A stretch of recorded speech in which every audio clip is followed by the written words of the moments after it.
Hey everyone, it's John here from Sonic Drive Studio. I hope you're all doing well. Today I'm going to try to sound like Meshuggah with a tube amplifier. The guys from Meshuggah have used a wide variety of amplifiers and digital modeling platforms over the years. They've used Mesa Boogie rectifiers, Marshall valve state amplifiers, Line 6 pods, Line 6 Vedas, Cubase's amp rack, the Fractal Audio X-Effects, 14 amps, and the list goes on. In this video, I'm just going to use my Mesa Boogie dual rectifier, but if you guys want me to do a similar video with a modeling platform such as the Helix, just let me know.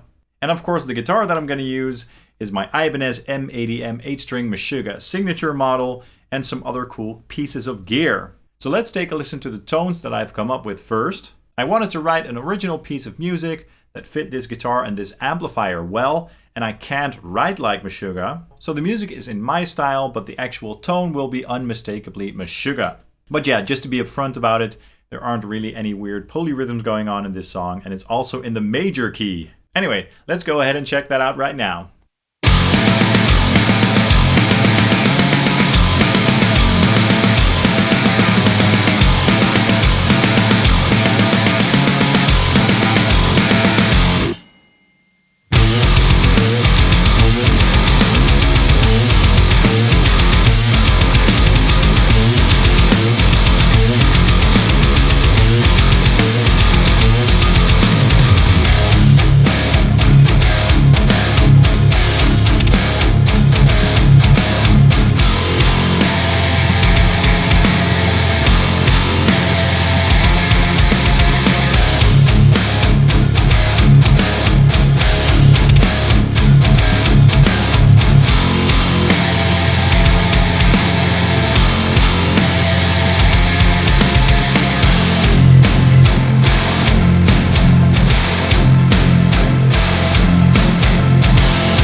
Awesome, that sounded pretty huge. Now Meshuggah used Mesa Boogie rectifiers in the studio around the time when they still played 7-string, so around the Chaosphere record if I'm not mistaken. So the tone that I've come up with really reminds me of that era actually, so that's kind of cool. The goal here wasn't to focus on one specific album since they have so many different types of tones, but rather to get an overall convincing Meshuggah tone with this guitar and this amplifier.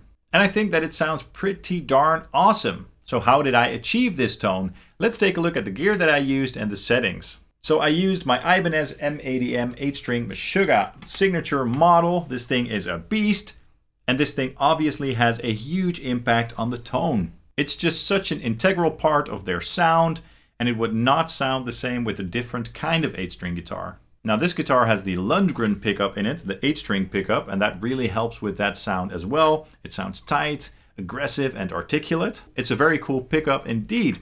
But perhaps the most important thing about the signature tone of this guitar is the scale length, because this guitar has a scale length of 29.4 inches, and that is quite long for a guitar, let alone an 8-string. Because most production 8-strings have a scale length of around 27 inches long, which is quite a bit shorter. So this longer scale length really helps to get that signature Meshuggah bong out of the low strings. I also used the same string gauges as Meshuggah uses, so that's a set of 9s for the bottom 6 strings, then a 52 for the low B flat, and a 70 for the low F. So they are tuned a half step down. And I used Elixir strings since that's the only brand that I basically use.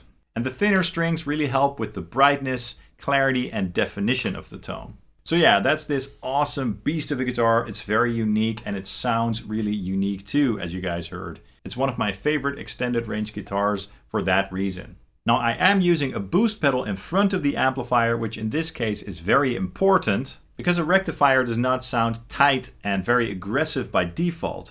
The low end is very loose and sort of flubby, and definitely not very tight, punchy, and articulate. which is what we want for the signature Meshuggah tone with those very low notes. These days, I guess the guys from Meshuggah like to use the Fortin 33 pedal, which is Frederick's signature boost pedal. It's quite an aggressive boost pedal indeed, but I'm going to use my Laney Black Country Customs Steelpark boost pedal because it's also very cool. And I think that I can use this pedal to get some very similar tones to the Fortin 33. It's kind of like a tube screamer, but with a bit more options. We've got a couple of different voicings, and we have a bass and treble control, and that is very important. So what I'm doing here is I have the drive set to 0, level set to 10, bass set to 0, and treble set to 10 as well. So we're taking out a lot of low end and boosting a lot of the mids and highs. And that really helps to tighten this amplifier up quite a bit, as you heard. And that is kind of what the Fortin 33 pedal does, basically. It does kind of the same thing. So if you take this pedal away, the sound will be much more muddy with way less definition. So let's demonstrate that with a quick comparison. Here we go.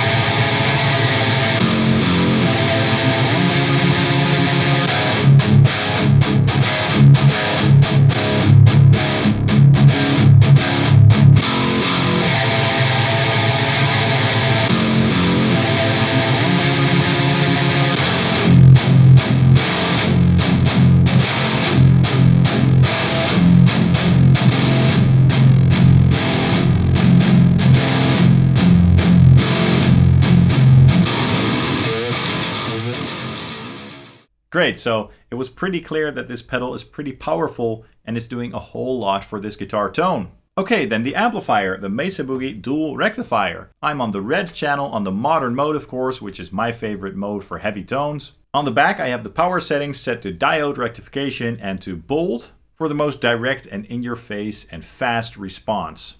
Bass is turned up a little higher than how I would usually set it, just to compensate for all the low end that I'm taking out with the pedal, but nothing too extreme is happening here. But yeah, with 6-string guitars, I really love the basic sound of the rectifier without a boost, but for these super low tunings, a boost pedal up front really helps this amplifier out.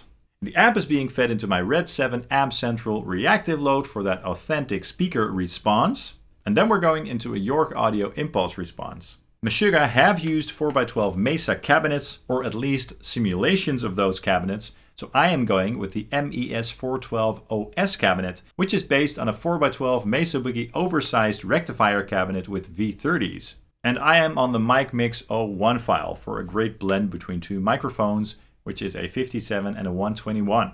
And then in the DAW, I'm just cutting out some low end to make room for the bass guitar and the kick drum at around 80 Hz or so. And that's it, no other post-processing was done to the guitars. And I double-tracked the guitars, so that's one all the way on the left and the other all the way on the right. And that's it basically.